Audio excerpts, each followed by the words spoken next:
Welcome to Beyond the Box. Our guests are insiders that are now out and on our side, dropping nuclear intel and breaking it down just for you. And now it's time to introduce our hosts, Brenda Lankridge and Suzanne Haunt.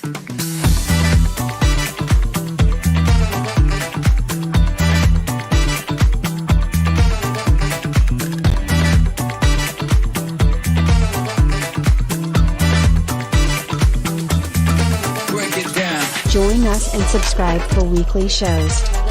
Beyond the Box begins now. Let's jump in.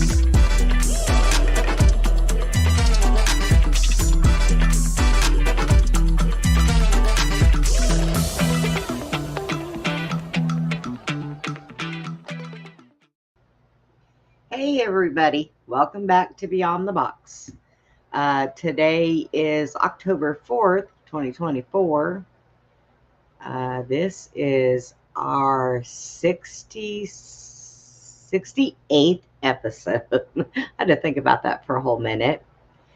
I'm not sure if Susie's going to end up coming in. She had some stuff happen on her ranch last night, so she had a little bit of an emergency. And Tommy, well, he'll show up when he shows up, so it's all good. So tonight it's going to be me, and Andy will be with us, and we have Julianne with us. Very interesting. Her and I have had a few talks, and she's a very interesting person. I just love her. Today has been one of them days, people. I swear if it can go wrong, it will go wrong. So expect all wrong. It'll be all right, though. We'll get through it. So tonight, I am going to go ahead and say our prayer to start us off. And it's been a crazy world. So this is what we're going to do. So tonight, I ask the Father first of all, please give the ability to these people in North Carolina, South Carolina, everybody that was affected by this hurricane, their chance to recover and heal. And I pray for all the people that are still missing. Please let them be found and in good health. And Father, I also pray for all of us here watching this show, people that are on the show, people that are, all around. It is so crazy right now. And it almost comes down to all we have is prayer. We've got the Father, we've got Jesus, and we really need to keep that close to us no matter what happens. So I ask all this in Jesus' name. Now, I'm not exactly sure what's going on with Rumble, people, because I'm telling you, I'm still fighting that. I'm about ready to give up on it. So let me go ahead and get everybody out here. I've got Andy. Hi, Andy. Hey. Good day? So far, knock on wood. Keep your fingers and toes crossed, huh? A lot better than yesterday. Right? All right, and we will bring out Miss Julie. Hi, Julie. Hi, Brenda. Hi, Andy. Hi, everybody in the chat. I'm so glad you're here. Thank you for having me. Well, I try to expand to bring different people in, so everybody always has their stories. So, and they're all very interesting. So I was like, I talked to Julie. She's always in the chat. Let me bring her in here. So, first, I would like to talk about your first book and what it's about. My first book, it is Master in the Making. Well, actually, I contributed to anthologies before I wrote my first book. So I had to gear up to do, public writing, so to speak. And so my first book's Master in the Making, and the content is about my recovery from heartbreak. And then it goes into where I turn to spiritual healing, energy healing for that relief. And I discovered that I was abused as a child. Right. There was already abuse I knew of, but this was different abuse. So I had to recall it was a grandfather that sexually abused me. And so this is also a journey about me becoming a healer and being a skeptic of the paranormal and the psychic world. And, it's my climb, my fight of I want to be psychic, but is it real? I am psychic, but is it real? Yeah. So I had like a lot of experiences I shared in the book. And, I even have a healing session where I had 4 different, you could say, if you call on Jesus, right? Or an angel, it was that sort of thing. And Jesus Christ was one of them. And he spoke of free will. And so things are kind of coming full circle for me with that.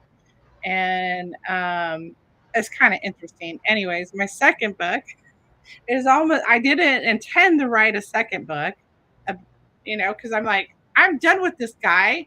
You know? Right. Heartbreak is healed. Well, let me say, I intended to write another book. That was my intention, to write another book. It wasn't, I never intended it to be about him again, but it went deeper with him in this journey that spans. I mean, is that where you want me to go, or do you want me to stop so you can ask questions? Oh, I'll jump in there when I have one. Okay. So this book, I'm still like trying to get a publisher. There's a lot of controversial topics in it. Well, first off, I discovered that I've past lives with this guy, many past lives. And hi, Norma. Yes, everybody. And Norma's here. Norma, you missed my show with Rob last night. I told all about myself and my story. Sorry, go ahead, Julie. Oh, that's okay. I'm trying to stay focused myself. So I'm like, where am I going? Thank you for stopping. I do that. Oh, we're in trouble. So I'm trying to stay on point so people can follow me, because my story went all over. When I get downloads. So I get different downloads, or I will get different synchronicities in my sphere of awareness, you could say, whether it's something I'm watching on TV, something I'm reading, there's something that is coming into my field for a purpose that tends to align with what I'm doing, my work, what I'm working on, what I'm healing from, you could say.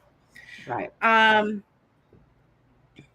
So one of these things was the Epic of Gilgamesh. I didn't know who Gilgamesh was. And I was watching this pyramid codes on TV because I became a sound healer. And I wanted to review what one of my teachers had played in the class. And I kept getting this hit on Gilgamesh. And I'm like, and it's connected to this ex-boyfriend. So this kind of took me on this journey of, there was other things going on as well, because one of the things that I was asked, I did an astrology reading. Someone asked me, what happened to you when you were 8 years old? It has to do with family secrets. And I'm like, I don't know. So at the same time, like, I'm coming up with this Gilgamesh stuff. I'm racking my brain. I've like done inventory, so to speak, of my memories, and realizing I don't have these memories of my childhood, and I'm missing lots of them, and I'm trying to account for them and what happened, to the point where I'm sending off for my school records to make timelines match for me, and pulling out photographs and records. So I'm still working with different healers. I really lean on healers at this point, and then psychics as well. But, I'm also betting them as I'm doing this. Right. And I got a lot of my story through using someone that does emotion code, body code work. And through this process, I uncovered, because I'm the one that's asking the questions. No one's feeding me the story. I am asking from my intuition, from what I know in my life, my history, and what I suspect. And so in this process, because I had this question asked, and I'm, being like challenged with like, what are the family secrets? And they involve me. So this whole book is the process of unraveling all of this. And what I come to find out is that I was used in,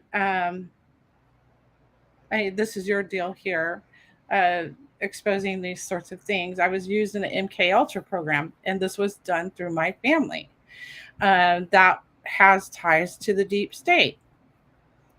And am I not supposed to say this? You can. You're good. But I yell at YouTube, so they don't. I'm just like with them. So, there's a lot of different pieces to the story. But it does go back in time. It goes to past lives, and these past lives. Now, I'm questioning at this point, right now, here, this life, at this moment, whether, because I know that I was in these programs, were these things installed? Now, that has yet to be explored, because I found that this ex-boyfriend was Gilgamesh. I was Enkidu, but Enkidu was a woman. Okay. So this was before the Bible was even written. And when they went to go write the Bible, they changed our names. And when they wrote our names, it was Adam and Eve. And so that was one of those lifetimes. And then reincarnated with them, and I was Mary Magdalene. Okay, so these are really hard things to believe, right. How I got them, who they are. That's an interesting question, Jason, because that's exactly what I am dealing with right now. But my soul fragments are fragmented interdimensionally. And I have one of my instances in another dimension that is actually working on collecting my fragments and reprogramming my energy. Cool. 5-6 years ago, I wouldn't have believed in aliens or anything. You talk to me 5-6 years ago, I'd be like, and I was talking like this, I'd be like, get away from me. Get away from me. Well, I've kind of known about other beings almost all my life. But if somebody were to talk to me about other dimensions or some of the stuff that, the super soldier programs, all that stuff, if they would have talked to me about that 20, 30 years ago, I would have been like, what? oh, come on, that Right. doesn't happen. But Right. when I sat down and I started researching and thinking, and it was amazing when I found other people that have Right. gone through the same stuff I've gone through. I was like, oh wow, I'm not crazy. Okay. Right. And so yeah, I mean, and when the memories start flooding in, they don't stop. Once you see So it, you can't unsee it. yeah, so that's one thing I don't have, and that was what I was seeking in this journey of mine when I was using these other healers and whatnot. So part of that was, doing the ayahuasca, doing the mushrooms, doing hypnosis, doing psychology work, um, doing, therapeutic work like EMDR and what's the other one? What There's was another the tapping. what was the healing process? How do you use, or how do you get down to where you are doing the healing? Do you go to people who are healers? Do you use, some people use crystals and do stuff with crystals. I don't quite understand those, but I've never looked into them. So everybody's process is different. So I have a whole different thing coming up for me for healing because it's like basically kind of just this is a third wave I'm going through, so to speak. This is the third book we're going on to. So, and this is going to be completely different. But what I started with was I had a friend that, like, if you read my book, Master in the Making, they turned me on to Reiki. So then I had this experience with that. It What was like what this what whole is that drama. for people who don't know exactly what Reiki is? Can you Reiki explain it? is um, life force energy. It is it's energy work. Okay. Because we're all energy, everything is energy. And so it's an intention of moving the negative energy out of the system and replacing that or cleaning that energy so that you don't have illnesses, because that trapped energy in your system, that negative energy in your system can and will make you sick depending on it, because what it is it's emotional energy stuck in your system that you weren't able to process. So that's Getting rid of the it, unloading it. yeah. So I turn to sound healing because I'm interested in doing all kinds of different things. So I turn to sound healing. I love my tuning forks. So it's like one of my biggest tools I use. These are like energy movers. And I was really interested in becoming psychic. And so I was also very interested when I was doing my Reiki and doing my first healing, like being the client in the healing situation. um I had these energetic experiences and psychic experiences as well. And yeah, people will have somatic experiences like physical releases from the energy. So Right. apparently I'm supposed to have some of these come up because we're doing energy work. So where was I? Energy, energy healing. Where was I? Oh, I was having experiences to become psychic. I was teaching right. myself to become psychic, and it took a while. There was other things that I was working on by myself that I didn't, get formal training on because I was studying Louise Hayes. So if you look at Louise Hayes, she has one of her books is, I think it's You Can Heal Yourself or something to that effect. Yes. Don't quote me on that. But there's a chapter in her book where it associates chronic illnesses, emotional illnesses. There's a correlation there. And so I Right. studied that quite a bit, and I studied the human body, the anatomy, the physiology, and the connection there. Um, in my I integrated that into my Reiki and my sound healing. I turned to doing sound bowls, crystal bowls.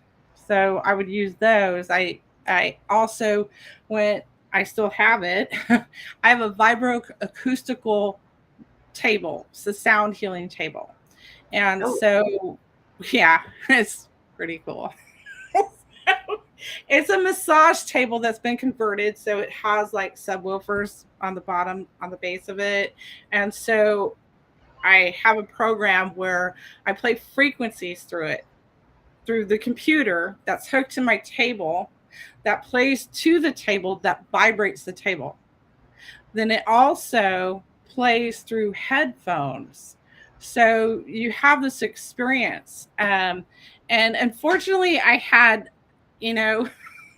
this is very powerful stuff. I had a combat vet on my table because I was doing free healing sessions for vets. And I'm listening. Susie just messaged me. Oh my God, I just woke up. I overdid it. Oh, I hope she joins us. I overdid it on this guy. And I realized how powerful energy healing is because I had sent him into flashbacks. And I only had him on my table for like less than 20 minutes. But I was doing everything. I was doing like this and that because I wanted to heal him. And spirit, I kept hearing spirit. He's done. Stick a fork in him. He's done. Stop. That's pretty bad when the spirit tells you that's it. He's done. He's done, man. He's a baked potato, man. Get him off of this. It's kind of like I had that happen before. It was before that. I had done a healing event and I touched somebody. I'm an empath, and I'm such an empath that I can physically take on the pain of somebody that's hurt or ill. And I take it on as my own. It's energy. And so that's how empathetic I am. So I don't know who's, don't fork the guy. Yeah, don't fork him. I about cried. I'm like, oh my God. And he told me.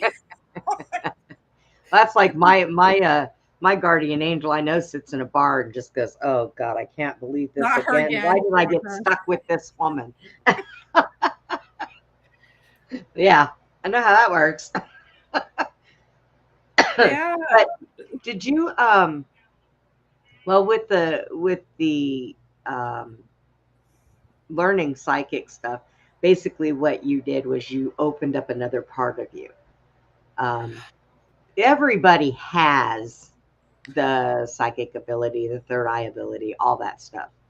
We're born with it. Right. But some people can't access it.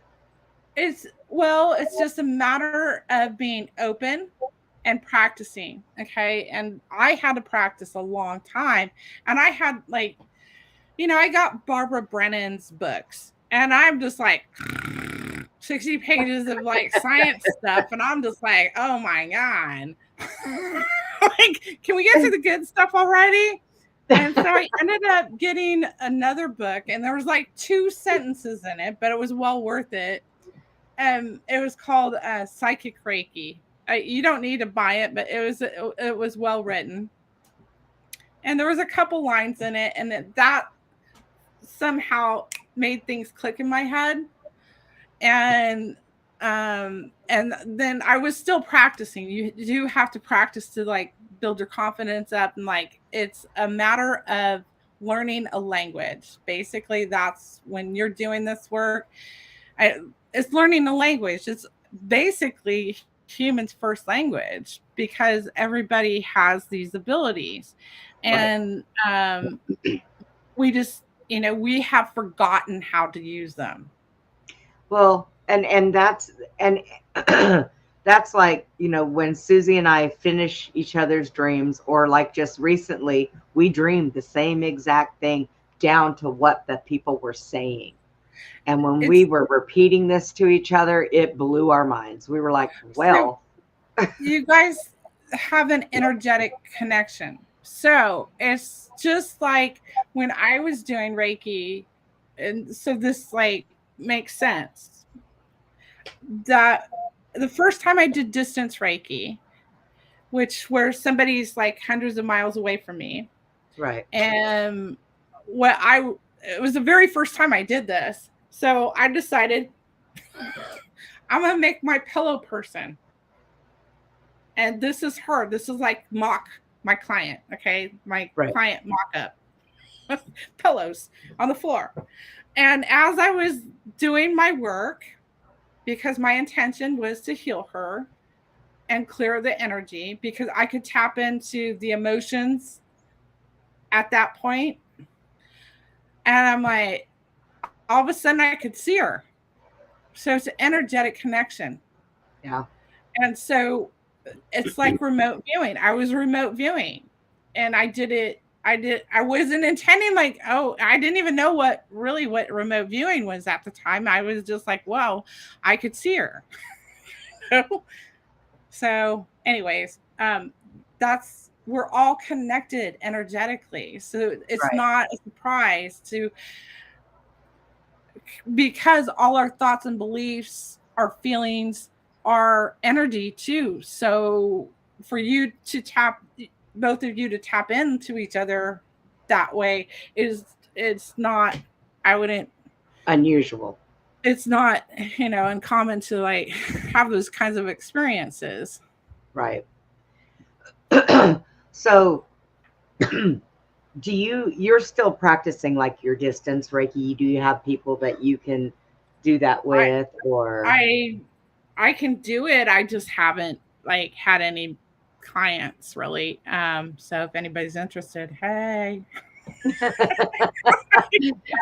a hold of me. We'll get a hold of Julie. What other things have you developed? You said something about card reading. Yeah, I did the remote viewing, right? I got that. And then I did mediumship because somebody asked me, hey, can you get a hold of my people? And I'm like, I don't know. Okay, I'll try. And then I did. I'm like, okay, I can do that. But the card thing, I put those on the back burner. I just put them to the side because I'm like, I'm not connecting, and it's not right. I don't have to. It's not like it can wait if it's going to happen. I'm kind of on the fence with card reading because sometimes I think when you get the cards, they come with instructions. Okay. If they come with instructions, how is it that you're reaching out to things that you don't know about? I don't know. I really am on the fence with cards. I never understood them because everything that I do is right here. This is my instructions. The whole reason I turn to cards is because people love to look at the cards. They're like, oh, you're not connected to me and my energy. You don't know what's going on. Well,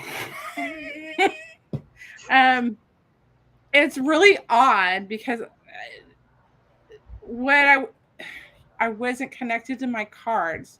And what I mean not connected to my cards is, in my mind, right, is I needed to be energetically, psychically connected to my cards to be able to read them.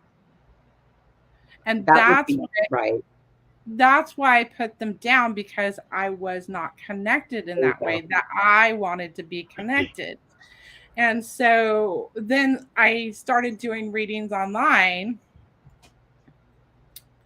but I was already doing the psychic work. I was already like, I could do readings like without the cards, you know?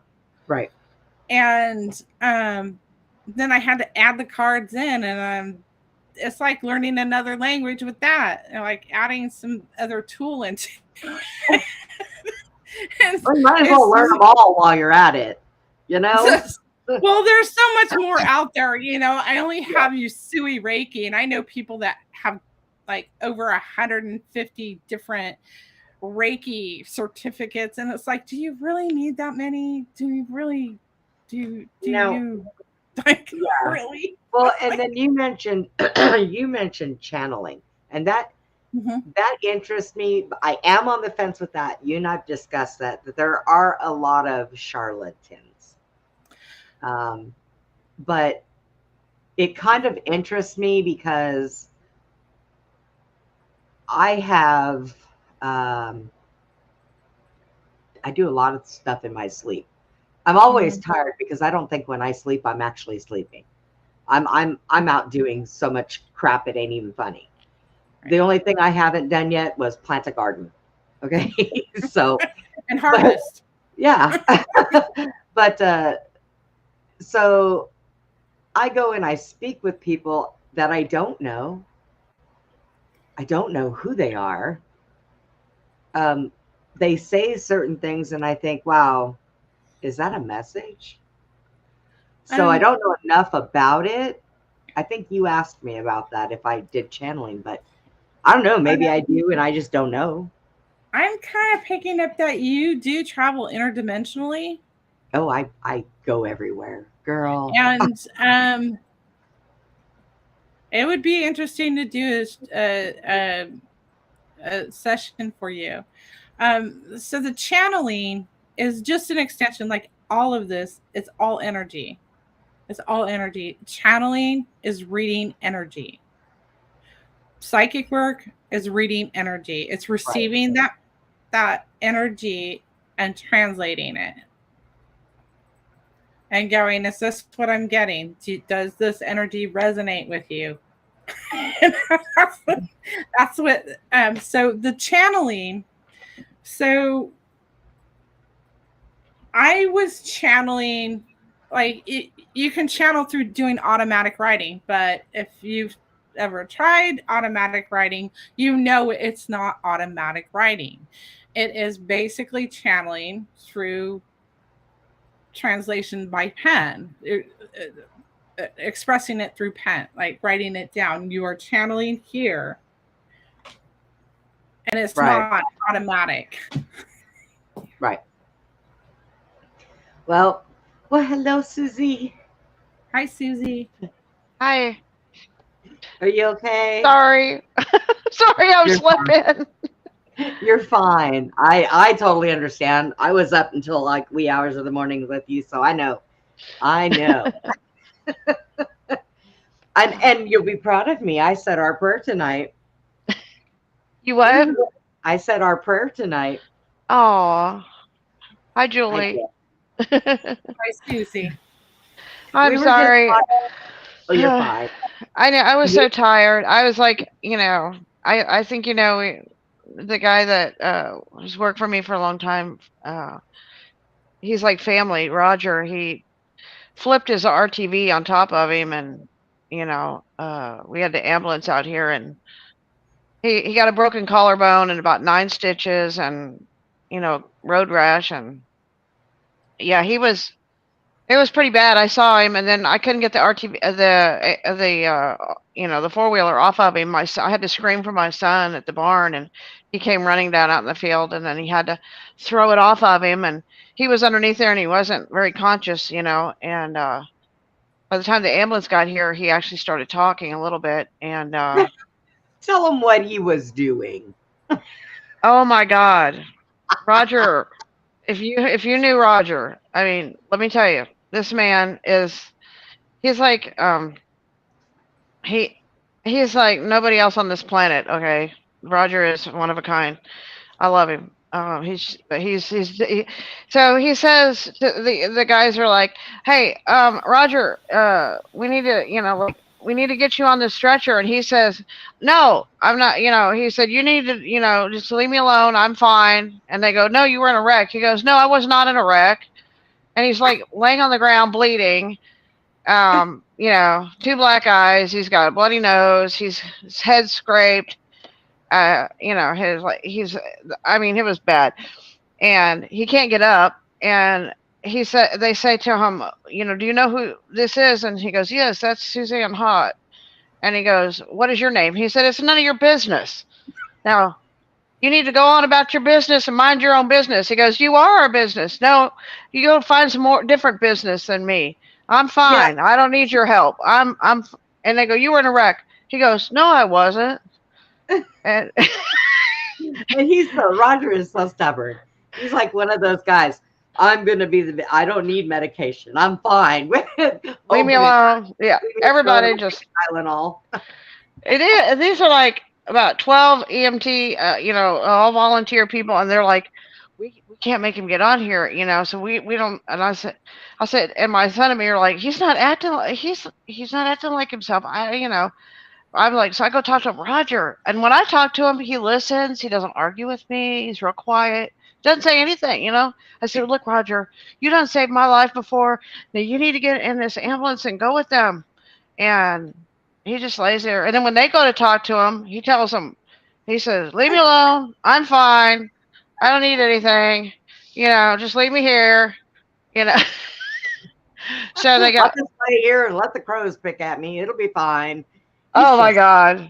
And now, Susie, we were talking about energy. So let me tell you. But wait. Well, let me finish this part. Okay, go ahead. The best part is they do. I said, you have to get him on you have to take him. So they all grab him and he's like, no, don't touch me. Just leave me alone. And he's trying to undo the strap. And I said, you're going to probably have to give him some medication. So they give him something and calm him down when they get in the ambulance. And then they take him to the school and we meet with the Starflight, the helicopter, because they have to fly to Shreveport, Louisiana to the hospital. And so they take him to Shreveport and everything. And then so finally, we go, I have to drive to Shreveport and we get there and everything. And they put him in that, that little gown thingy, when we check him out. And we go to this, we leave, and my son tells me, Mom, I have to use the bathroom.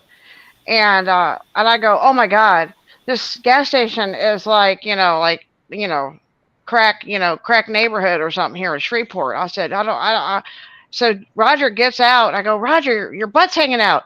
I don't care. He's barefoot in a blue dress. And Joel's like, Roger, that's the first time I could see you in a dress, and Roger's wearing his, and he's like in a blue dress, and he gets out of the truck and he goes into the store with Joel wearing this blue dress and barefoot, and I'm like, oh my God, and his face is all swelled up and he's got stitches in his head and he looks like he got run over by a freight train.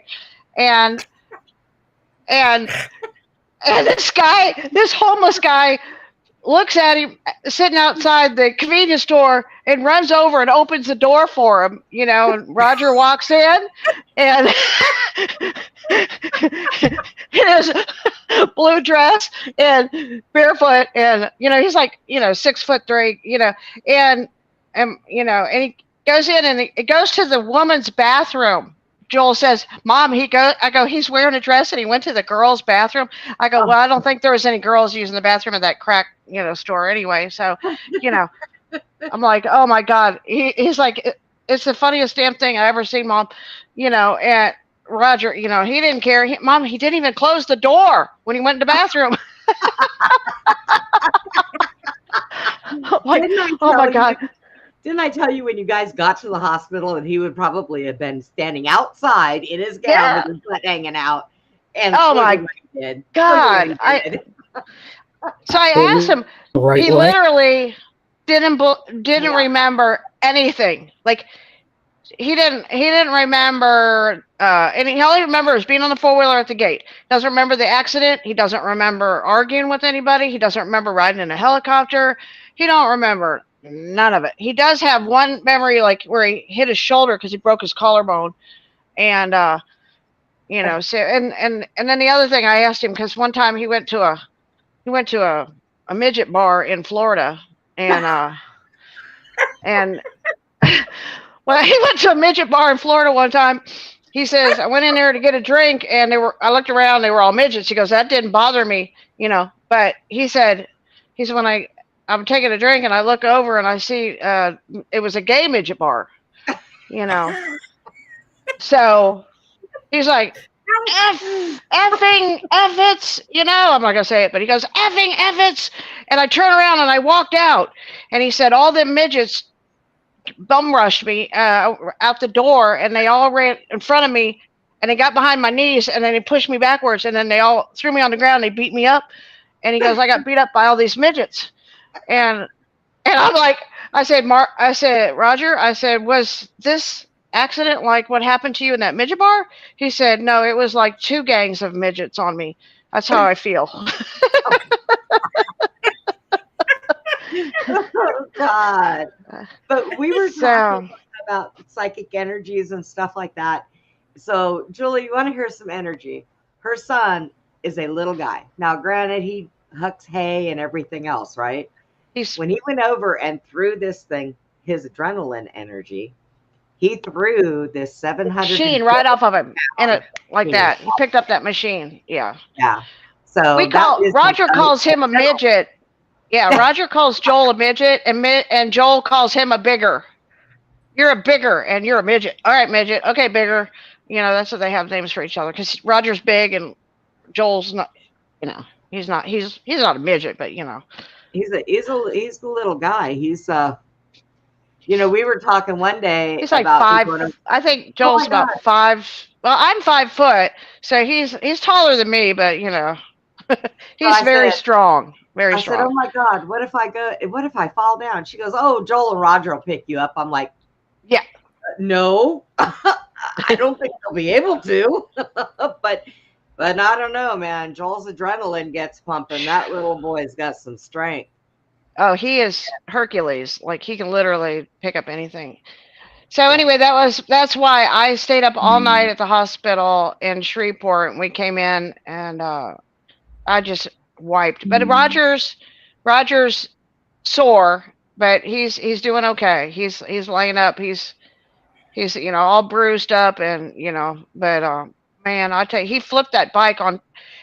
He was going real fast. He turned, and then the bike it lost its balance, and it flipped, and it went up in the air, and it rolled, and he went underneath it, and somehow he landed underneath it, and his head and body were underneath the RTV when it finally landed on him. So it was pretty scary. So I mean, 4-wheelers can be dangerous.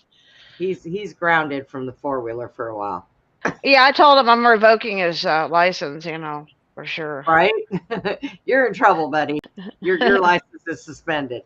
But so we were going through we talked about Brenda, why don't you tell Julie real quick what happened with the dream thing? I did. Okay. Yeah, I did. We talked about it.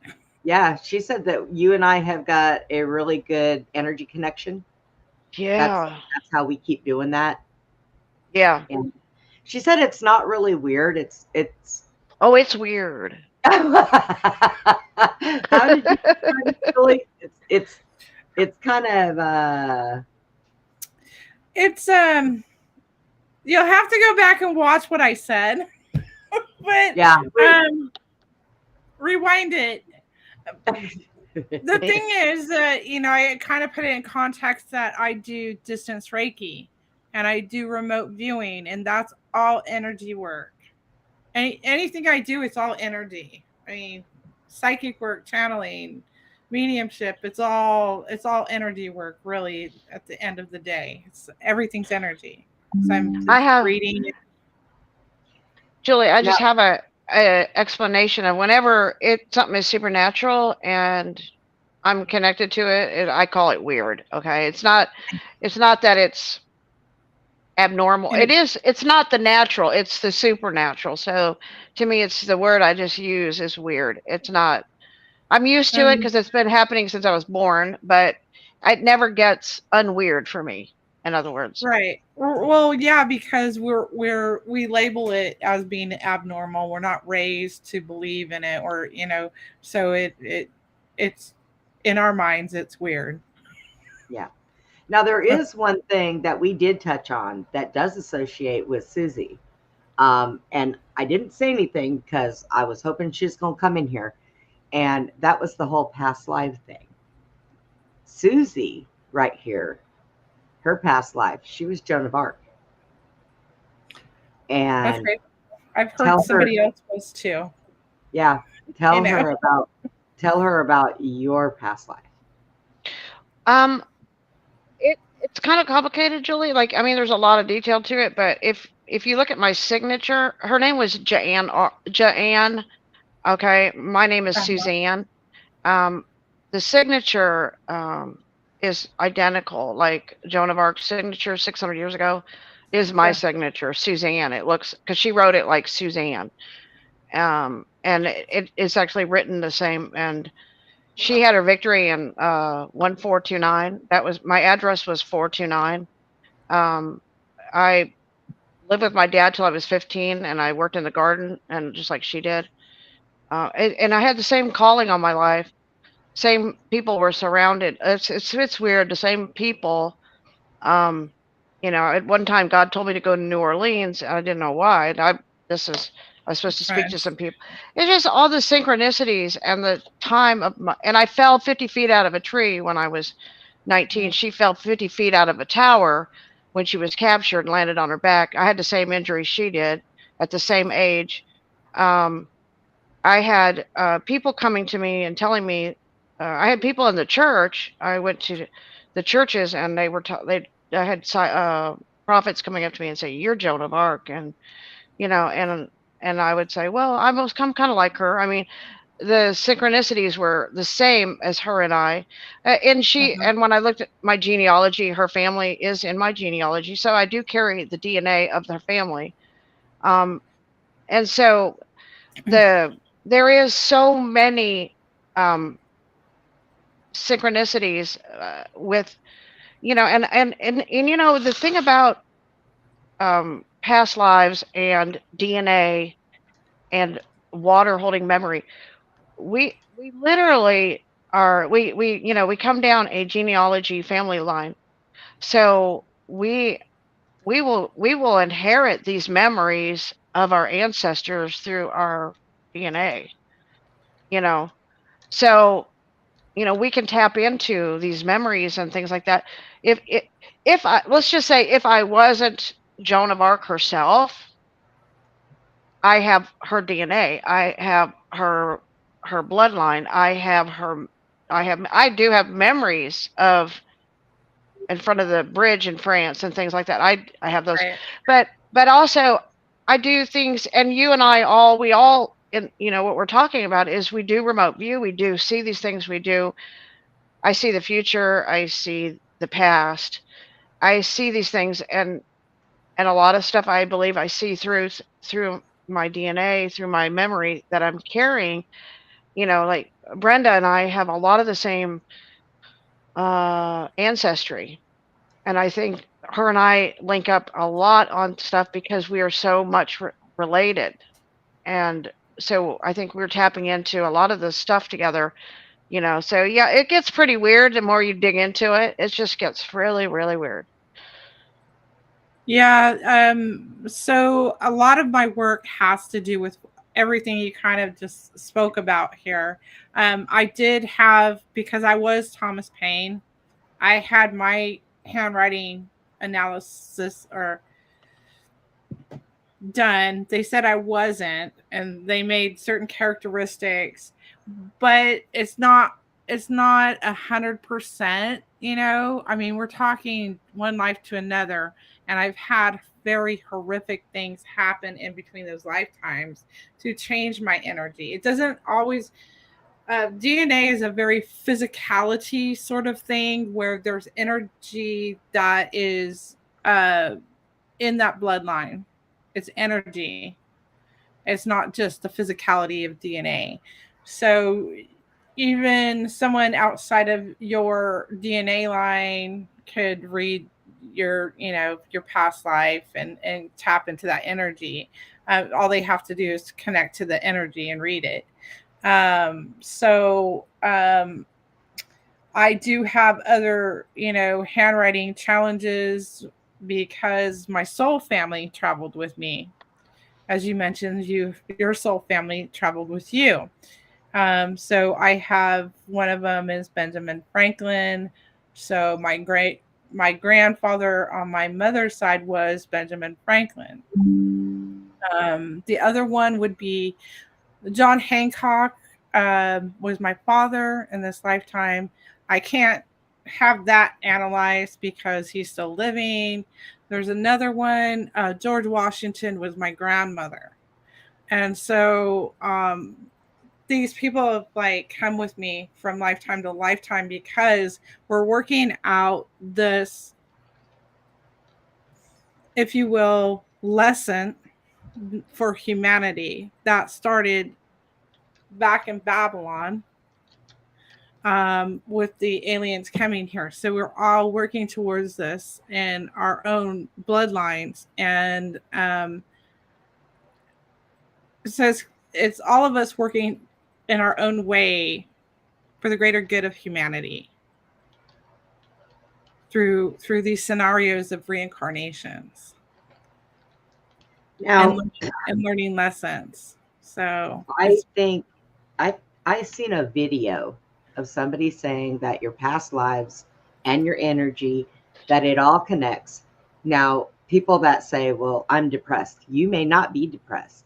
It may have been one of your ancestors that were depressed, and it carries over on you because your cells, your energy, everything carries that memories. So yeah, that's so kind of here's another thing. Like, so I've come to Earth Lab to learn energy. Earth Lab. Earth Lab is good. Like, so, and I was talking about this earlier today. So we're talking about energy, right? Energy. And there are people that can intentionally, and we know some people do this subconsciously. They aren't aware that they're doing it. They might have intentions. Depression. So this is like that energetic connection that you and Susie have, where people like, because I'm an empath, so I take on other energies. So there are people in this world that energetically have intentions of sending emotions to you to make you feel a certain way. So you're triggered. It's just like, using specialized languages or hypnotic words to trigger you. Black magic? Well, it could be done that way. But so if you understand, because I don't think from the dark side, like I put rose-colored glasses on and think everybody's just so nice, and Well, that ain't the truth. Careful with that. I had to learn the hard way. I had to learn the hard way. So because I was experiencing a lot of this negative energy being sent my way, and I had to take what I learned as a healer and energy that way and go, okay, this can be used this negative way. Just as I have the intention to heal somebody, like in prayer or something, they have the capacity to do it in other ways. To have that, because we are energy centers. So if we're thinking it, feeling it, believing it, we can make it so because we create our own realities, right? Right. So, yeah, I deal with a lot of energy vampires. Well, on that note, we are going to get ready here to take our 5-minute break. When we come back, we'll hit on some stuff because you are very interesting, and I like the approach that you take on a lot of things. And keeping it to where you put your rose-colored glasses on is not always a bad thing, but you've got to be really careful. And Susie and I learned that the hard way too. So Yeah. definitely. I'm lucky to be alive. I think you and me both. I think we're still learning, honestly. I really do. I think that it's going to be, I don't think it ever stops. I think it's an everlasting learning experience, because if it's not one thing, it's another. You know, if it's not one person that is against you, it could be 5 others. So it's kind of a constant learning thing. And It is. everybody does it in so many different ways and different directions that sometimes, like with us, with me, I'm normally not that easy to get over on with a lot of things. But that one walked me from behind. I mean, I left a back door open and they walked right in. And that will never happen again. I will guarantee that will never happen again. And I'm taking different precautions for it. So, yeah, I mean, you got to be careful nowadays. It's rough. But all right, everybody, we are going to go ahead and take our 5-minute break. I'm not sure if Susie had time to get her coffee before she jumped on, but if not, Susie, get your coffee. Oh, there you go. So we'll take our break. Everybody knows the drill. And we will be right back in 5.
Hi, we're back.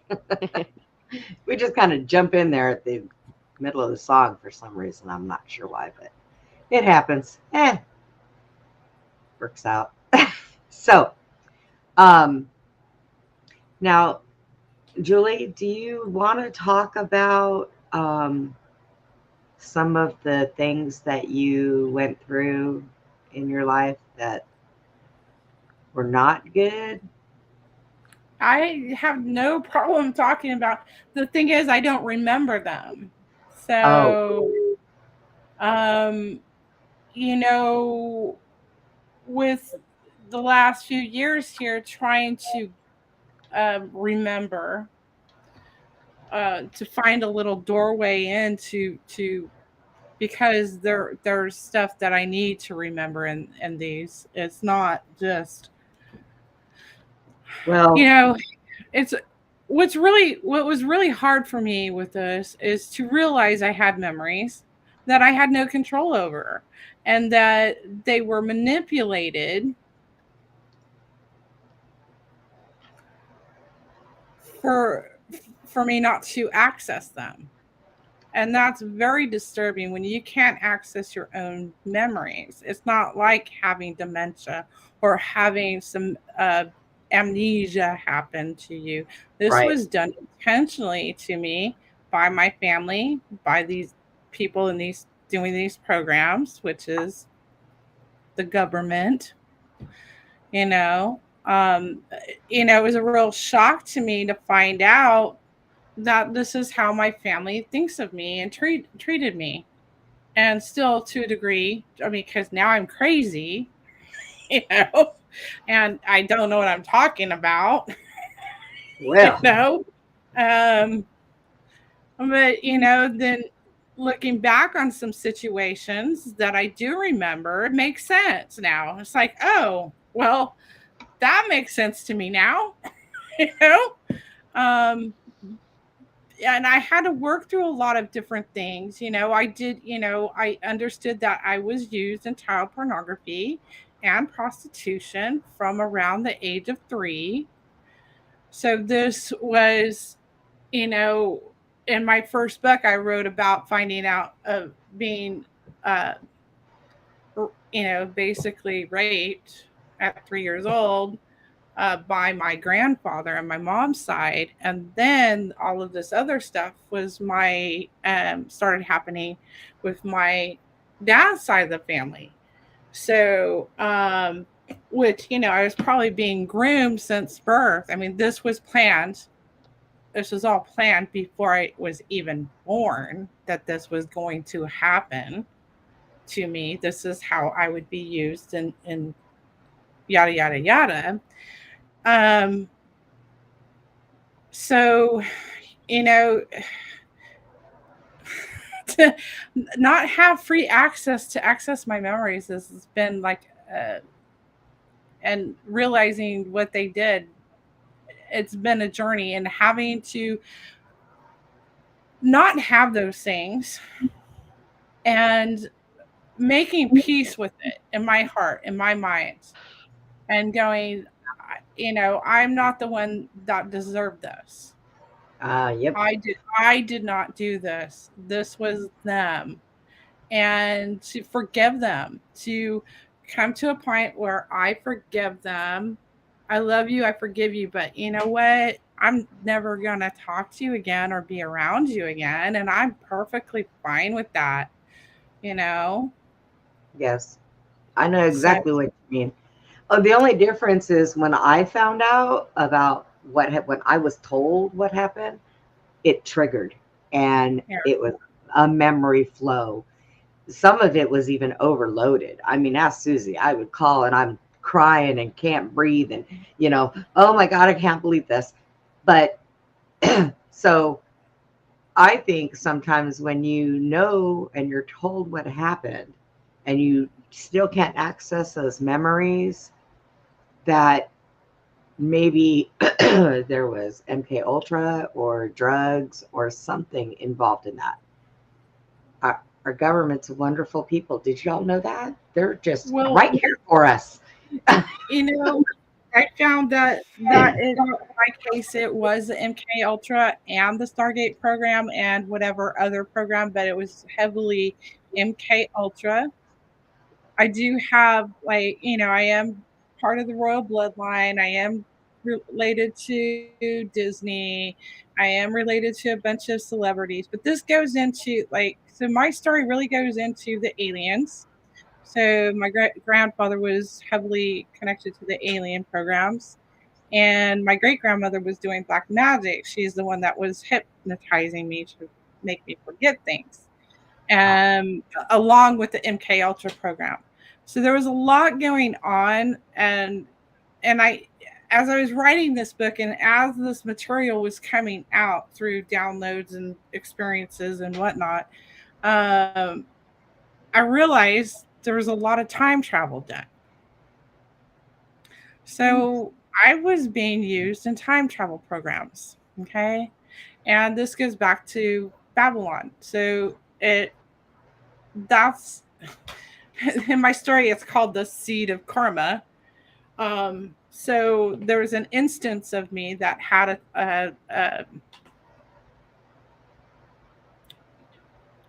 you know, I was somebody else. There was another instance of me that existed in Egypt. And I had met her before in a meditation I did. And I didn't know where to go with this because outside of that, this was the seed of karma.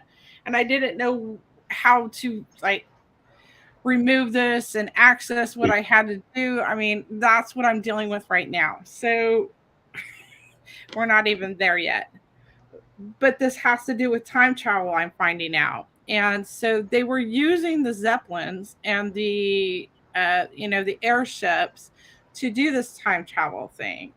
And so I do have, like, impressions that I spoke a lot of different languages. And I think what they were doing wasn't just time travel, is that they were using me to access, doing remote viewing, using me as a spy in different capacities, whether, like, here in this world or interdimensionally.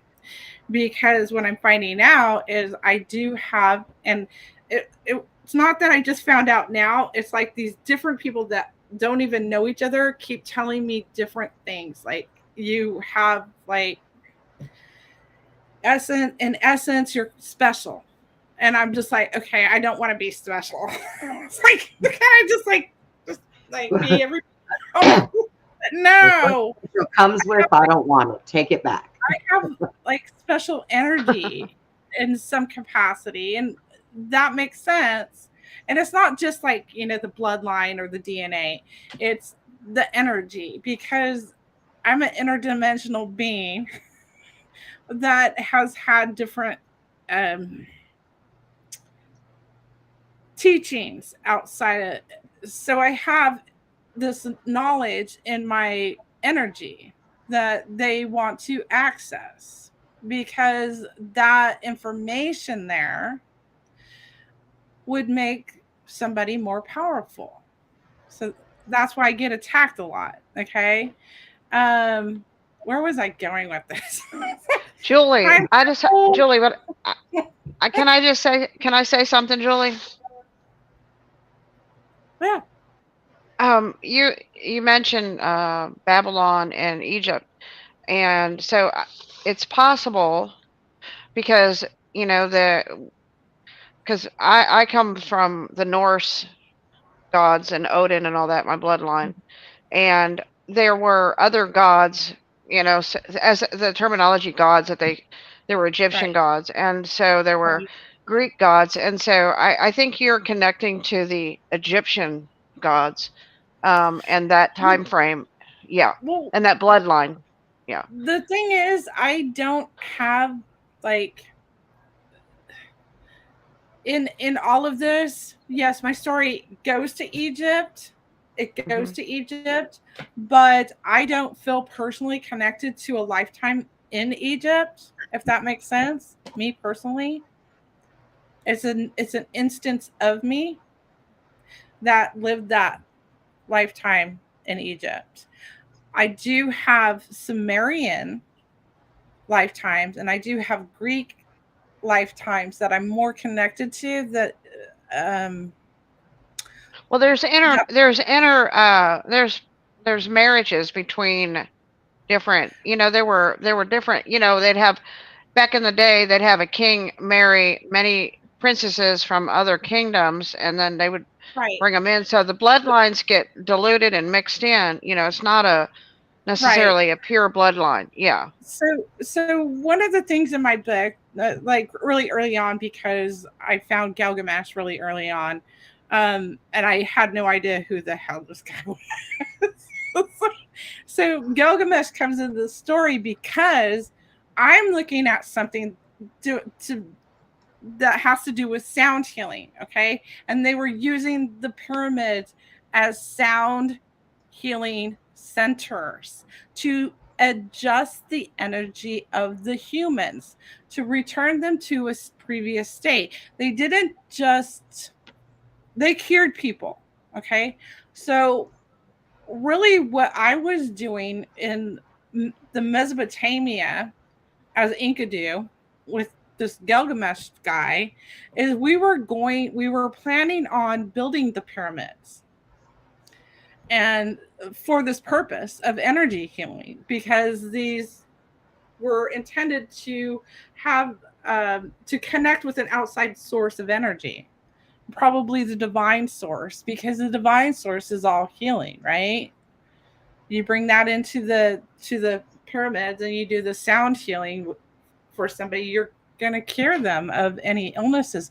And that's probably why we've had, people live hundreds of years at that time, as it was recorded in the Bible. So unless time was kept different. But this time travel thing is interesting because it's connected to these rock stars. The rock stars that they actually came from Egypt. And they traveled to the future. And then they went back because, I did some meditations and I didn't even know who these people were because what I was doing is I was viewing who I was in my magical past lives.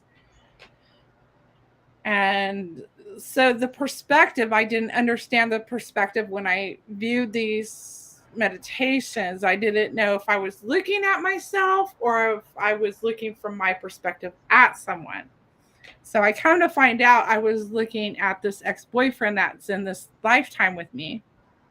He was Gilgamesh, but he's also a shapeshifter and was able to show me he was magical. So he could he had the ability to manipulate energy. So he was able to show me all these different faces of who he would be in the future. So it totally makes sense to me because he's the one. So this is a breach of interdimensional law that happened because they traveled to the future. They took information back to the past, and there were energetic manipulations done. And in the process, I got messed up.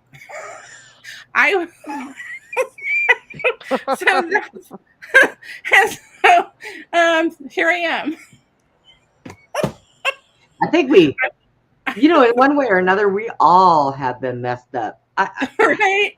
I sit and I try to think, so when did this all go wrong? But every time I ask that, it keeps going back further and further and further. And I'm like, really? Yeah. Does life keep repeating itself? Is that what's happening here? Well, it's like, that is one of the ways that I connected my lifetimes together. Is it was a repeating pattern of similar events, similar things going on.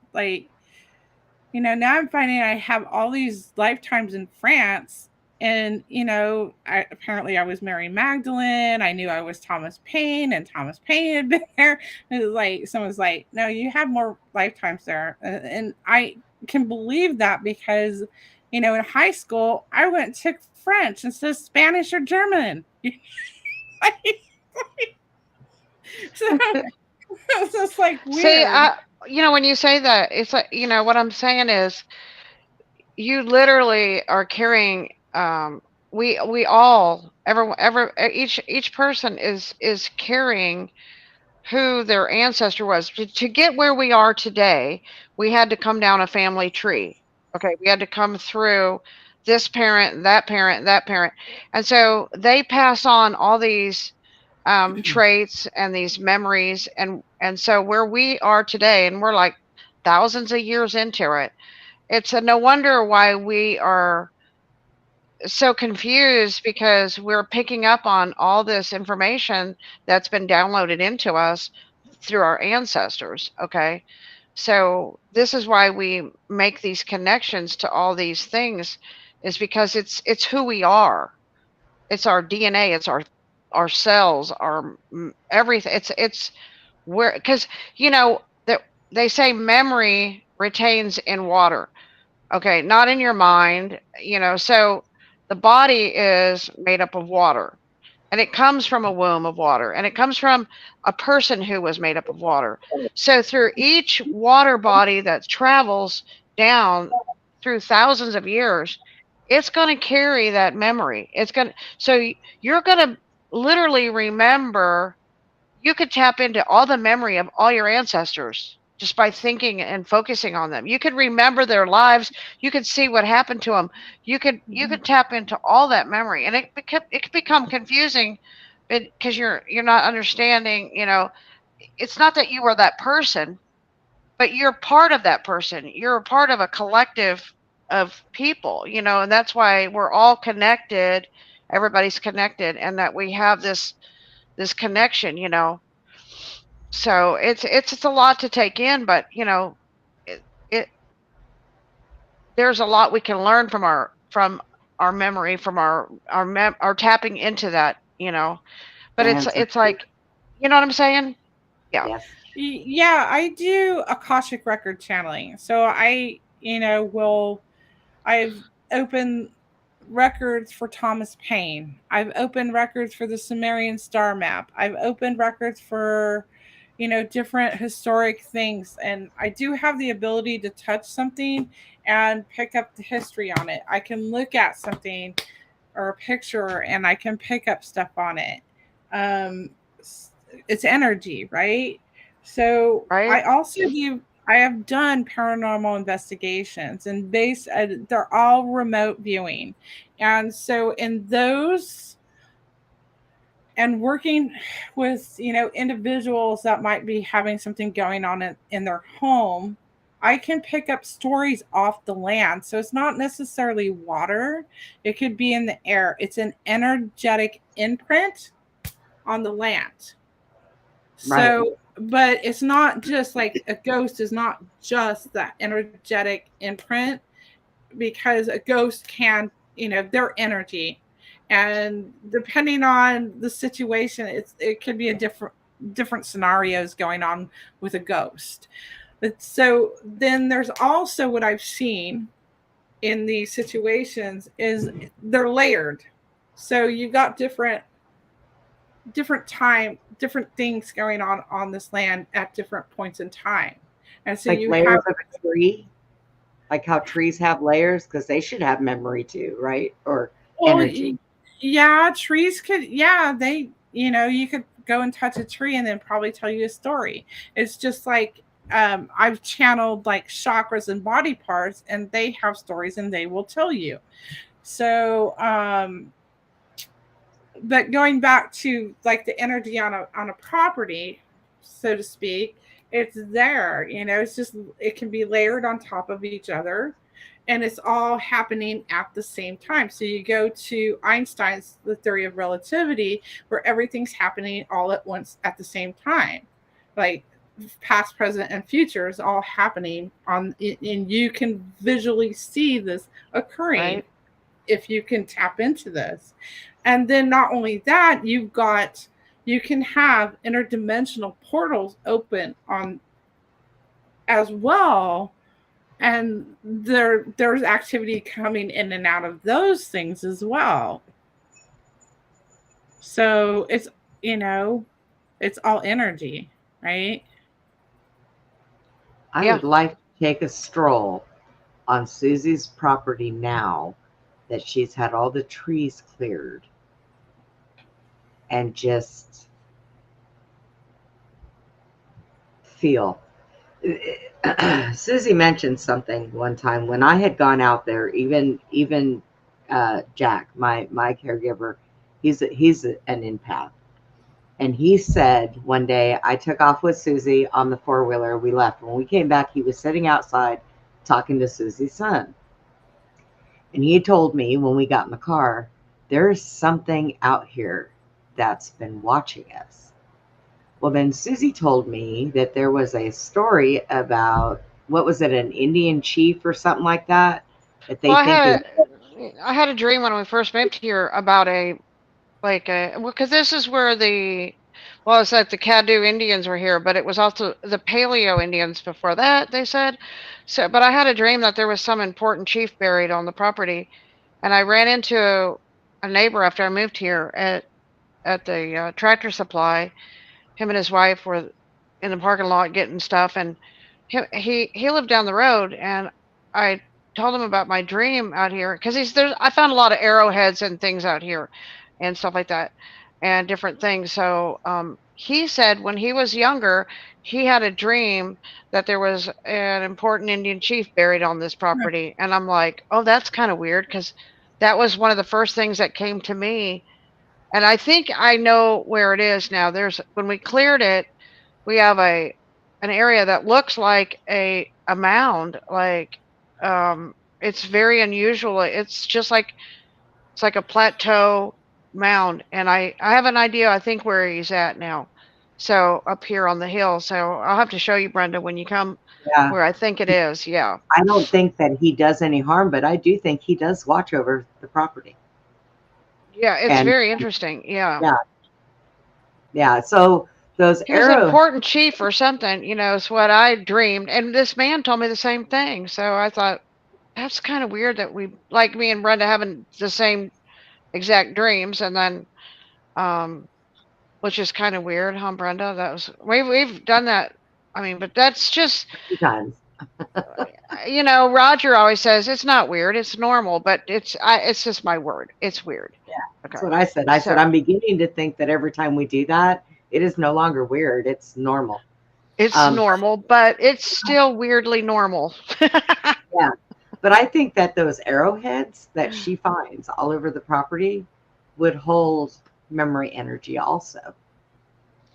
Yeah. So I would like to take one and put it in my hand and just hold it for a little while and just sit there quietly and see what it tells me. Because I do know that I have that ability because it's happened before. My doll, the minute I touched it, I knew that the attachment was not bad and it was very playful. And I do that with certain things. So I don't know how. I'm telling you, when I do things, it shocks me. This is one of the items that I found. It's like carved. I don't know. It's really big, but it broke off. You can see, and it's chiseled. Yeah. Yep. And then here's one of the arrowheads here. Yeah. Yeah. Oh, there's energy on those things. Yeah. And see, we found out here big quartz stuff. Cool. And when I hold these, you know what I see? Water. And I see water because I sit higher than everybody else. But I found out that this land that I live on right now used to be a lake. Huh. So the quartz that we find around here, when I hold them, I see water. And then it makes sense to me what it is. So it's strange. I think it's strange because I never dabbled in trying to do that on purpose. It just happens. You know, I can tell you something, and if it's bad, I'm like, oh, no, that is you. So I got a couple stories for you. So I really do like doing paranormal investigations. I remote view for teams and do like mediumship. I just haven't done it in a while. One of the teams I worked with, they went to the Thomas house, and I don't know any history. I love going into these things cold, not knowing a thing. Right. You know, so I'm like, I'm seeing Elvis. Why am I seeing Elvis and he's in his The Thomas house. like he's wearing like his uniform from the military and he's getting into a Jeep and like why is Elvis? So come to find out, and I didn't put two and two together, is Elvis lived in Tennessee and he was stationed not too far away, and he would go there for R&R. He hung out at the Thomas house back in the day. Okay. Later on, I find out Elvis is my cousin, like double cousin. Well, we have the house that when he was funny. stationed in Fort Hood, he built a house for his mother here, and it's actually not that far from me. And that house is still there, and he lived there with his mother. And I have yet, there is a road that goes to another road that looks like a one-way, looks like it would be a dead end. It goes up a hill, and apparently that's where it's at. And I've yet to go over there by the property. I've wanted to, but I've yet to go there. And it's still there. Somebody else owns it. And from what I'm to understand, it's a really pretty house still. They take very good care of it. But I haven't gone there yet. So Elvis has been to my dad that raised me. He has been to his father's property. They knew him and they knew Vernon. My dad has a oil painting of me when I was younger sitting on Elvis's lap. And he was wearing a blue button-up shirt. My dad has it still. And that's wild. I probably just need to get it from him, but I don't think he's willing to give it up yet. So, but when I grew up, I never really, and I'm going to say this, I hope nobody hates me, but I never really cared for Elvis or his music or anything like that. So it wasn't like a big deal for me, you know, but he's been everywhere apparently. Yeah, he's an everywhere man. He's been to a lot of places. So is his father. So is mine. This Thomas house we did a couple times, and so one of the times, like, it's a different experience. Like, you've done paranormal investigations, you know, it's always a different experience. You have like different things happen. It's not always the same thing, and so. This one time at band camp, at Tom's house, I was remote viewing. I saw a ship. It was like an old wooden ship. And I'm like, they didn't know the history of like this land. And it felt like a long time ago because I'm asking, like, is there water? Is there water that comes this far? And they're like, well, the river's a few miles away. And I go, well, I feel like this wasn't dry dock. This was, this had been in water, this ship. So I was remote viewing off the charts way back. I'm like, this is a really interesting like investigation for me. Right. It's like, and so that's, exploring and doing these kinds of things. That's how you learn like that, what's there, what you're tapping into. It's like, it's, different time periods that you can tap into on a property. And it doesn't always come up at the same time. It's like, Right. the I, little I, girls. I find that sometimes it's hard. Like if somebody tells me, can you go talk to my grandfather? Find my grandfather. Now, sometimes I can get a connection. Sometimes I cannot. If I get a connection and they tell me something that is horrible, I'll tell that person I don't know. Because, and it depends on that person. Because if it is going to affect their life in a bad way, I'm not. Sorry, couldn't find him. Right. I'm not going to do it, because there are some things, and I've been a big believer in, there are some things that are better off left unsaid. So, and I keep that strictly. I've seen Susie before when we've done shows. I've seen an angel one time standing behind her. Now, when I see these bright and powerful things, it gets me right here. And it'll make me cry. I'm always seeing, and behind Susie, there's like a fog. It's like a white fog. Do you see it? Susie's had several things that come up with her. I've seen her daughter behind her. I don't know her daughter until she started showing me some pictures, but I've seen her. She has got I want to say he's a guardian angel. I'm not sure. She told me who it was because she had seen him before somewhere else. And the night that I seen him, it was so fun. I don't even remember what we were talking about, but I seen him and she was talking about something really powerful, and boom, all of her lights went off in the house, but her computer was still running, or her phone was still running. Everything was still running, but the lights went out. The lights all went out. But that happened before, when I was being attacked by a very powerful demon one night years ago, and I came out of my body and I saw it and it grabbed me, and I rebuked it in Jesus' name. I went back in my body, and the next morning I looked in the kitchen and I saw this very tall, gold glittery angel looking out my window, and that was the angel that Brenda saw standing behind me. Yep. And back when that demon attacked me, he knocked all the lights out in my barn, but all the electricity stayed running. And it happened again that night on the show. Yeah.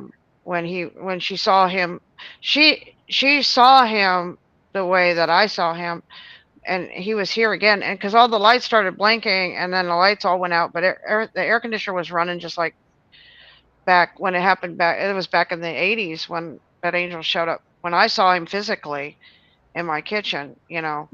And whenever I see something that is that powerful, that is good, yeah, it does. It's so heartfelt that it will make me cry. I call him an angel because he was very tall. He had long blonde hair, and he was like sparkly gold light particle, like gold glitter. Bright. Very Yeah, I bright. mean, you could see through him, but he was completely made of light. Yeah. Yep. So, every now and then when I do things, when things happen with me, because I haven't sat and got into all of my abilities, and I haven't practiced a lot of stuff, things just come naturally. And at first it used to kind of like, oh, wow, did I just really see that? And now it's like, huh, I'm okay. I'm okay. But if I go someplace and there is something demonic and very dark and very bad, I will feel it before I even get close to it. And I've been somewhere. I used to growing up, I used to have a group of friends. We used to go to cemeteries. And we would sit in cemeteries. We'd all have conversations, you know. I would see things. They would feel things. I've been bitten. I've been scratched. I've had my hair pulled. Now, the one thing about cemeteries is when you go to leave, before you step off that grass, you have to tell whatever is there that it has to stay there and it can't come with you. Because if you do not, it's gonna drag right along and think this is okay. So, but if I go somewhere and I see children, I see a lot of children that run around and play. And one time I had gone to this very old cemetery. There was people there that were buried from the 1800s, and it was actually out towards Waco in the middle of nowhere. I came across it by accident. I didn't even know it was there. And I walked around in there, and I seen, of course, you know, the children that, you know, look like they're fog with the dresses that they would have wore back in that day. And back in the corner, I seen a bunch of crows. And it was a very dark corner. And I wouldn't walk that way. And my ex kept telling me, well, there's more over here. No, that's okay. I don't want to go that way. I do not. So a lot of times I will avoid something like that because I don't know exactly how open I am, and spiritually and in body, I don't want them to attach to me. Right. So I'm not Hey, afraid of them. I just don't want to deal with them. Right. Brenda, Yeah.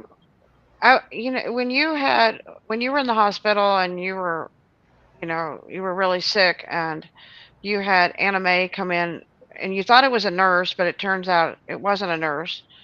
And she started talking about me and you and the lady that was staying here before.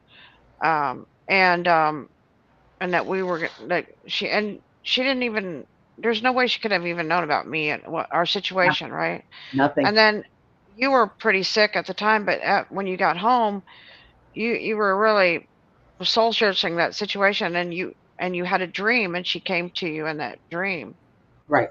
right? And then the other night, you know, I was telling you I had a dream, and she came to me in the dream, and that was really interesting. And she was talking to me about my kidneys, you know, and you had gallbladder issues, and you know, Pancreas. yeah, pancreas, and your pancreas or your gallbladder? It was everything. My pancreas, my Okay. gallbladder, my liver, my kidneys, my stomach, everything. But after she left you, you know, you started getting better so quick and everything.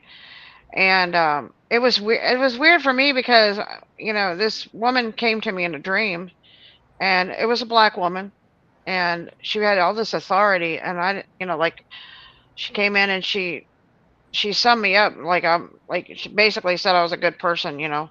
And then she left, and then she came back, and some girls come back, says she wants to talk to you again.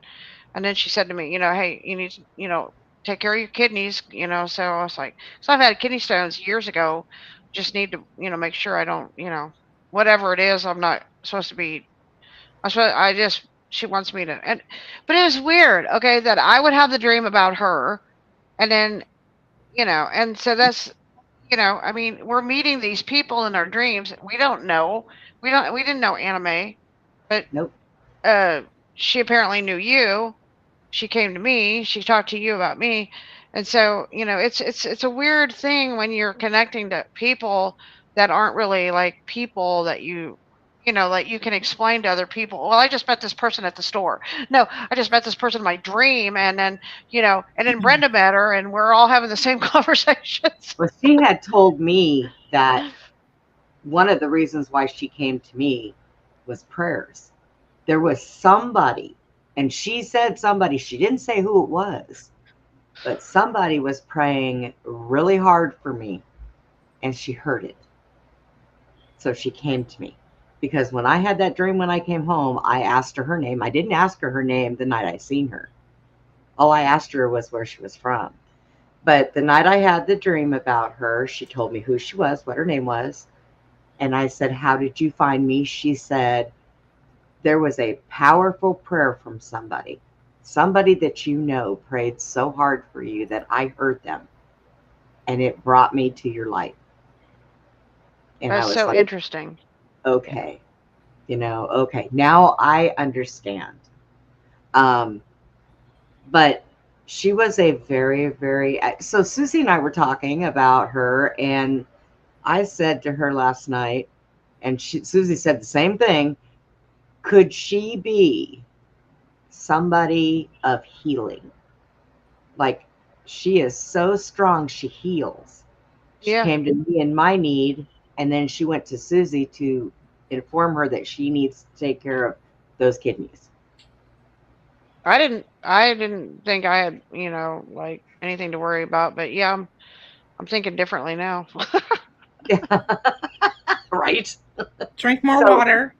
yeah. Right? And juice, cranberry juice. That's my good go-to. Lots of, yeah. I don't drink sodas or anything, so I Yeah, just I don't try either. to drink things that my kidneys like, I guess. A lot of water, I guess. You're right. Yeah.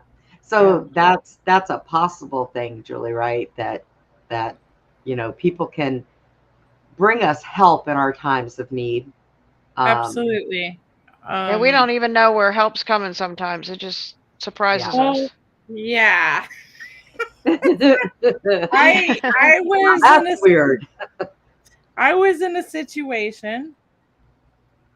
This is a case of you should be very specific in the help that you need and where you want it. Right? When you're asking for help, as I I know that one too.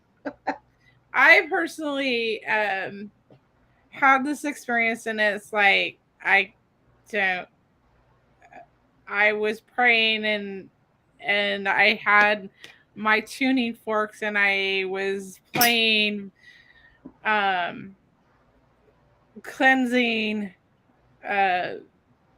frequencies on my computer because I was in dire straits. Like, these people were they had designs on killing me,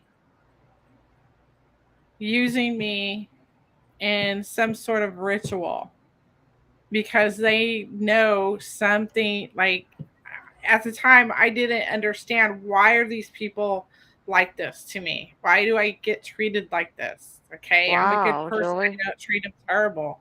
They killed my dog. Okay, and then I figured out I'm going to be next. So I'm praying for help, and I'm like using my tuning forks and doing Reiki, and I'm just like, I just need help. What happened? I'm just like, oh my God. Yeah. I see a portal open, and there's light beings, and they tell me, you need to get yourself out of there physically. We are here to help you, but you need to physically find a way to get yourself out of there. Wow. And so that night I went outside and I was smoking a cigarette, and I look up in the sky. And mind you, I knew that we were having this event where Venus and Mars were low in the sky. So this was like the end of February of 2023. And I'm like, yeah, I know this event's going on, and I know these planets are really low in the sky, but this does not. This looks like a spaceship to me. Right. And so, and I got the impression that it was there for me, and they were there to protect me, and they're connected to this portal I had experienced. Because, like, they told me, and it closed right up. And then later on, I see this thing outside. So I'm like, okay, and just like not being fazed by it. Like, oh, well, that happened and they killed my dog. And, it's just normal to me anymore. Right? That makes sense. Yeah, makes sense. Yeah. I was able to get out of there. And I probably wouldn't be here, because these people were doing black magic. They were doing some really hellacious things to me that I was unaware of. I was thinking, oh, they're, helping me and they're my friends. And then I started picking up on everything. And I'm like, oh boy. Well, My dog's gone, and I was able to get out of there, and because they hacked my computer, they hacked my phones, they like handicapped me. Well, Well, Julie, you took the right approach when, instead of getting angry or trying to look for you asked for help, and that's what everybody needs to do whenever that kind of thing, you're faced in a bad situation and you're getting attacked or bad people coming at you. Pray and ask be for help. careful. I mean, you Be did careful the what you ask perfect for. thing. Be careful what you ask for, though.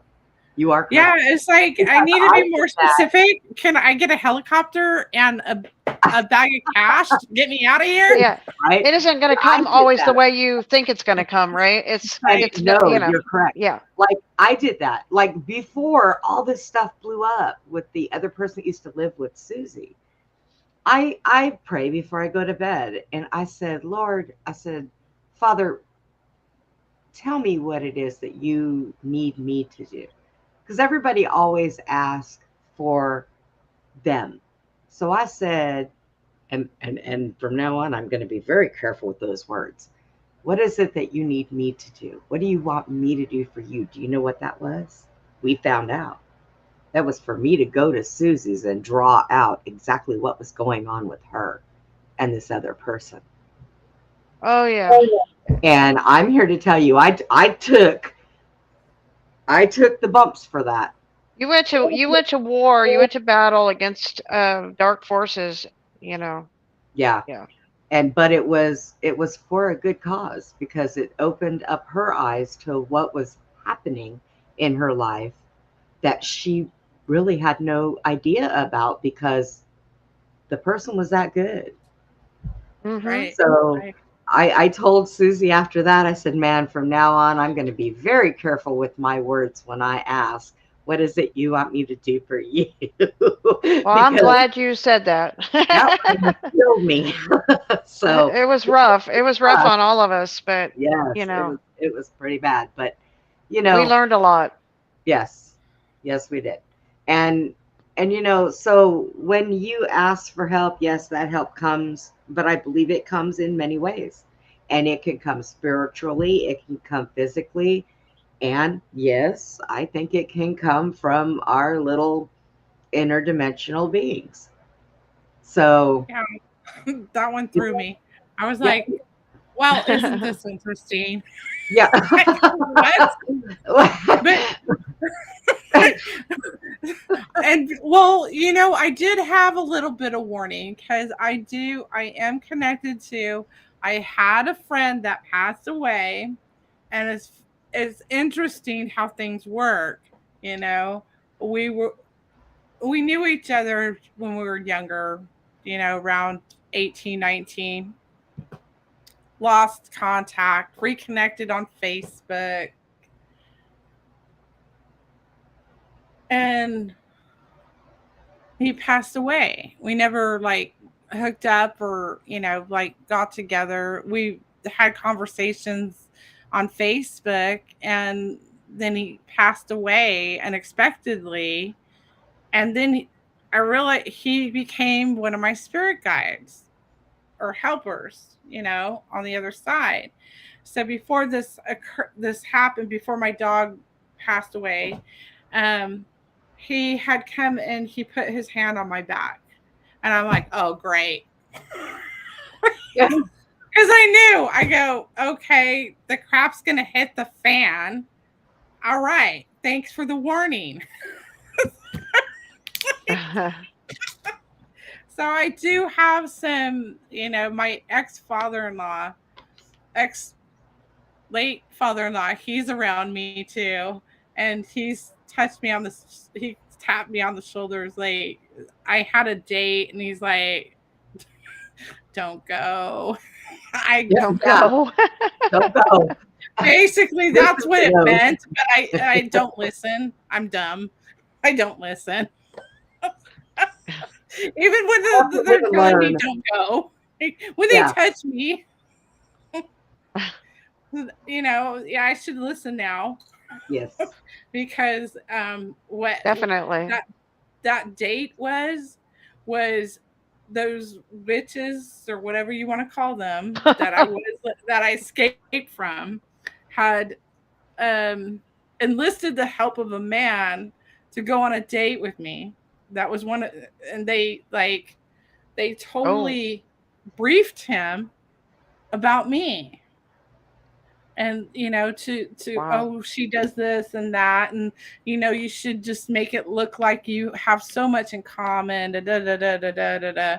And so they could get me and energetically do different manipulations to me. That's what and I was actually getting physically ill before this thing, and I went still, and all the red lights were there, like, don't go, don't go.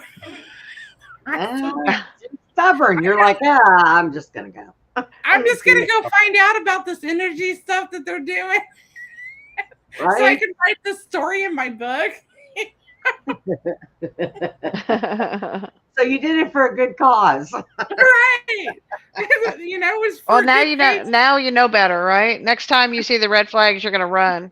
Yeah. Yeah, it's just no. I'm just gonna stay home. It's like, oh Yeah. no, I don't need to go. We can video chat, honey. We don't need to like meet up. Yeah. Oh Well, Lord, we that's good. got a few minutes left. Julie, do you want to tell everybody where they can find you and if they want healing or anything else like that? Well, you can just Google my name basically, and you can find me. Um, I'm on Facebook. I'm on like a lot of social media. My main one is Facebook under my name, and I do have different pages. Spiritual Alchemy Energy. I am on YouTube under my name, but I mainly use my Spiritual Alchemy Energy, the podcast with Julie, which is coming back. Um, I'm going to start doing teaching on energy, different teachings that are connected to the work I've done already in my books, based on my life and my healing, which is good for everybody. So please do find me for at least that. And tell everybody where they can get your books from. Well, my book's on Amazon and Barnes & Nobles. It's not in bookstores, so you have to find an online retailer that carries my book, Master in the Making. I'm hoping to have The Theory of Eight. It's not looking like it's going to come out this year. Next year. Next year. Whether I get a publisher or I self-publish it, it's definitely, I'm just done, like, having to sending out queries and query letters to literary agents and publishers. So it's just a lot. But I appreciate you having me. I appreciate thank you so much for coming. I actually really enjoy talking to you, and one of these days we're gonna get together so that we can do all that stuff. And I have some good news for our listeners. Listen up. Tomorrow night, we're going to start the Cryptid Edition, Beyond the Box Cryptid Edition. We are going to have shows. Beyond the Box is going to be Fridays, Saturdays, Monday, Wednesdays. So I'm taking Tuesday and Thursdays off so that I can do the guest. Tomorrow night, well, Susie's more welcome to join if she wants to, because she might have some stories to tell. But Tommy and I are going to be here. Tommy's got some cool video of shapeshifters that he caught on a house cam. We're going to also be doing some paranormal. I'm trying to work things out with somebody to have as a guest tomorrow for the second half. If anybody, and I know some people here watch Rob's show also, if anybody has got paranormal or cryptid experiences, the email is down there, beyondthebox2034@gmail.com. Go ahead and email me and let me know, or if you're on my Facebook, message me and speak up. I'm going to be going through all of my Bigfoot communities that I'm attached to have people come on. Problem being right now, one of my main guys, Dr. Dennis Carroll, is in North Carolina. And he can't even do his own shows right now because he has no power. So, and a lot of people that I know are in North Carolina. So I'm going to be doing this boldly with prayers that we can do it, but I am going to do it because everybody's been asking for more shows. I've been wanting to do cryptid shows. We're also going to keep continuing doing these shows that we do now. So I just thought I'd mix it up with some cryptid and paranormal stuff also, because it's out there and it happens. And Right. we know about it. We do it. We're in it. And we're all in it together. So I'm going to do the best I can, guys. First time I've encountered doing the cryptids by myself, you know, without being on somebody else's show that's doing cryptids. So I think it'll be fun. And it'll kind of loosen some things up a little bit, because we're always so heartfelt with the people that we have that come on this show that have gone through so much trauma and different stuff like that. So I thought, you know, we're going to go ahead and mix it up and lighten some of it. Because even though we're strong in wanting to everybody to get their stories out, we're also human. And it attacks us sometimes, and sometimes Susie and I just need a break from that. And for Susie, taking a break is good because she has so much going on there on the ranch, and now that Roger's down, she's probably going to have more. So, but for me, I sit on my butt, I don't do much, and I need something to occupy my time. And my goodness, if it's Bigfoot, well, there it is. It can occupy my time. So, but I've got that coming up. Sounds good. I've got one scheduled already for tomorrow. And then probably Sunday, I'll be putting the rest of the schedules out, contacting people and getting them up so we can all sit and watch and enjoy. And that is what we're going to be doing. So, Julie, I want to say something to you. I want to say thank you for being who you are. You're really a kind, good person, and I'm thankful that you're reaching out for healing for yourself and other people, and your approach, and you're so positive. So God bless you, Julie. I just want to say that. Thank you, Susie. And Thank you for being you. And you can come back anytime. And like I said, we've sat and just talked backstage. At that one time, we sat there and talked. We talked for almost 2 hours. We were just sitting back there, just talking, having fun, just you know. So, and it was fun. I liked it. So, anyways, we are out of time, guys. So we are going to get out of here. And drum roll. We all know the saying. Please be kind to one another. And keep those states that have been impacted Good night, everybody. by this hurricane in your prayers. And have a good night. Right.